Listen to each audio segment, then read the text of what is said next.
8 subject civics lesson 4, जिसमें आज हम रीड कर रहे हैं class 169 170 page organs of the United nation. Class 8 आज हम पढ़ेंगे organ of the United nation में ट्रस्टीशिप काउंसिल के बारे में। ट्रस्टीशिप काउंसिल 1945 में यूएन चार्टर के द्वारा उन टेरिटोरीज की देखभाल के लिए दी गई थी जो कि फॉरेन रूल के अंडर में थी। इट वाज एम्ड, इसका मुख्य उद्देश्य जो था उनको इंडिपेंडेंस दिलवाना और उन्हें इंडिपेंडेंस गेट करने में हेल्प करना।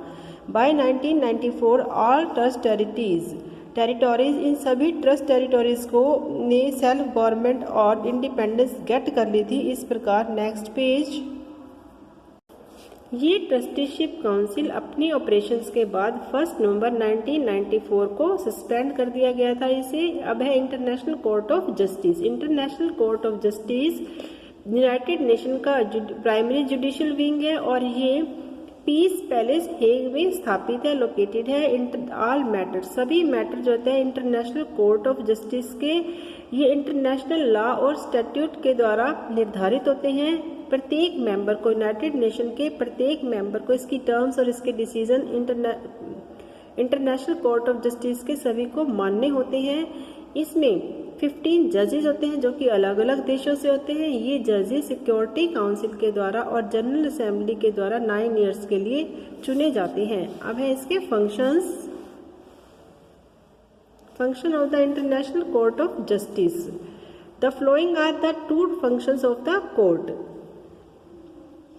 इंटरनेशनल लॉ और स्टैट्यूट के द्वारा निर्धारित झगड़ों को निपटाना और यूएन की स्पेशल एजेंसीज या इसके ऑर्गन से संबंधित किसी भी लीगल क्वेश्चन पर सजेशन ऑफर करना। सेक्रेटरीट यूएन का चीफ एडमिनिस्ट्रेटिव ऑर्गन होता है। इसके हेड के साथ the secretary general as the chief administrative officer होते हैं। Secretary general and tens of thousand of international UN staff members. They are responsible, ये रिस्पॉन्सिबल होते हैं यूएन के डेली वर्क के लिए और जनरल असेंबली के द्वारा निर्धारित वर्क के लिए रिस्पॉन्सिबल होते हैं and the organizations other principal organs की। द सेक्रेटरी जनरल जो है वो जनरल असेंबली के द्वारा सिक्योरिटी काउंसिल की सलाह पर 5 साल के लिए चुना जाता है। ही अलोंग, वह और उसके staff member organize conferences, meeting को ऑर्गेनाइज करते हैं। रजिस्टर ट्रीटीज को रजिस्टर करते हैं और प्रिपेयर बजट एस्टिमेट्स को तैयार करने के लिए रिस्पॉन्सिबल होते हैं। Do you know the present UN secretary general is Antonio Guterres. Specialized agencies of the United Nation. Main organ जो के अलावा कुछ स्पेशल एजेंसीज होती है यूएन में जो उसके चार्टर के द्वारा निर्धारित की गई हैं।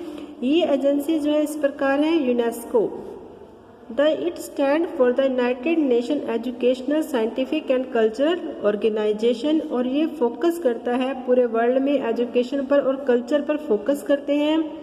इसके साथ ही ये इम्पोर्टेंट हिस्टोरिकल और कल्चरल साइट्स को भी पूरे वर्ल्ड में प्रोटेक्ट करने का काम करते हैं।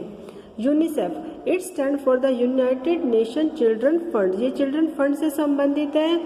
ये माताओं और बच्चों को मानवीय और विकास से संबंधित सहायता प्रदान करते हैं लॉन्ग टर्म के लिए।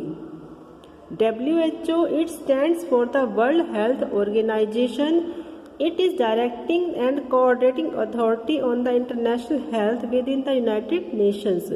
इसका मुख्य उद्देश्य होता है कि हाईएस्ट पॉसिबिलिटी, हेल्थ की हाईएस्ट पॉसिबिलिटी को गेट करना पूरे वर्ल्ड में सभी लोगों के लिए। और WHO as defined in the WHO constitution के आधार पर जो डिफाइंड किया गया है इसे वो है एक स्टेट, एक राज्य, complete physical, mental and social wellbeing, note wellbeing होना चाहिए, ना कि डिसीज और इन्फॉर्मिटी की अब्सेंस में दया पर आधारित नहीं होना चाहिए। किसी भी प्रकार की मतलब हेल्थ जो है सभी लोगों में इम्प्रूव होनी चाहिए। कम्प्लीटली हेल्थ जो है हर तरीके से सोशल आधार पर, मेंटल आधार पर, फिजिकल आधार पर गेट होनी चाहिए। IMF it stand for the international monetary fund, ये मॉनेटरी फंड से रिलेटेड है।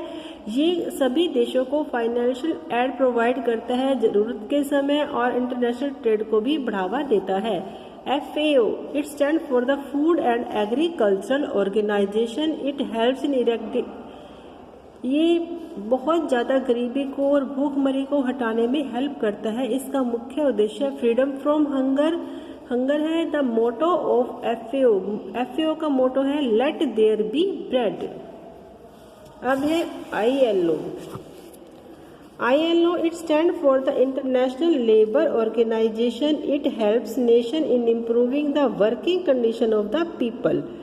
जो लोग काम कर रहे होते हैं सभी राष्ट्रों में उनकी वर्किंग कंडीशन को इम्प्रूव करना है। It tries to sort out problems among the government employers and the worker of a nation, इन सभी प्रॉब्लम्स को दूर करना है। क्लास 8 आज की हमारी रीडिंग यहीं तक रहेगी।